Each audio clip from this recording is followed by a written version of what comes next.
Hello everyone.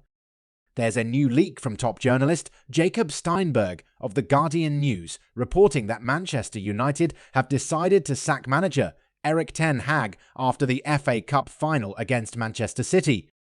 In a similar situation of United parting company with Louis van Gaal despite winning the FA Cup in 2016.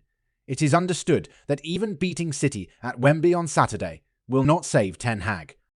The ruthless decision to change manager will be the most significant move made by Sir Jim Ratcliffe and his allies since Ineos agreed to take a minority stake in the club last December and assumed control of football operations. United, who appointed Ten Hag 2 years ago, have felt compelled to act after ending a fraught campaign, finishing 8th in the Premier League, their lowest league finish since 1990. The team's struggles this season have caused faith in Ten Hag to dwindle. United will have a last shot of qualifying for Europe when they face City.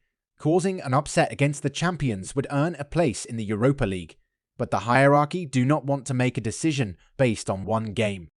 The challenge for Ten Hag, who has said he has already met with Ratcliffe and the minority owner's advisors, will be ensuring that his players are not distracted by the noise around his position.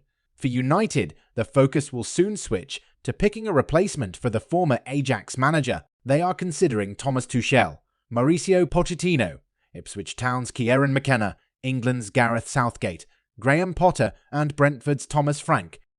Any manager who takes over will need to work in the new structure United are implementing.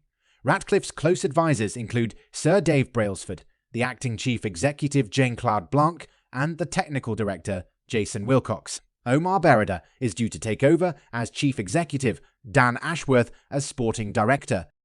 Tuchel is regarded as the frontrunner, but it is understood United have held exploratory talks with Pochettino. They have also spoken to representatives of McKenna, who has been targeted by Chelsea and Brighton. Ten Hag has cut an embattled figure since the start of the season. There have been questions over the quality of his coaching. His tactics have been criticised and many of his signings have not worked out. Anthony, the £86 million winger, has been a huge disappointment since arriving from Ajax 2 years ago, and Rasmus Højlund, the Denmark striker, has had a difficult season, although he is still a raw talent. Andre Onana, the goalkeeper, has been erratic since joining from Inter last season, and Casemiro, the Brazil midfielder, has struggled this season to keep up with the pace of English football. Injuries have meant that Mason Mount has barely featured since joining from Chelsea. Ten Hag can point to the unavailability of many important players as a key factor in his inability to make his tactics work. Luke Shaw has missed most of the season at left-back, and Harry Maguire has also been ruled out of the final. United have been forced to use Casemiro in central defence in recent weeks. There have been many indignities this season. United finished bottom of their Champions League group, lost 3-0 at home to Bournemouth, and were thrashed 4-0 by Crystal Palace this month. The Cup, though, has brought some respite. United showed their quality with a 4-3 win over Liverpool in the quarter-finals, although they followed that by blowing a 3-0 lead against Coventry City before eventually beating the championship team on penalties.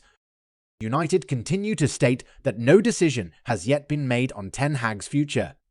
Ten Hag has been insistent that he is not going to walk away from Old Trafford this summer, and facing questions from the media on Thursday, he balked at suggestions that the FA Cup final will be his final game in charge. Do you think Manchester United are taking the right decision if they should sack Erik Ten Hag? Let us know your opinion in the comments section below. Thanks for watching.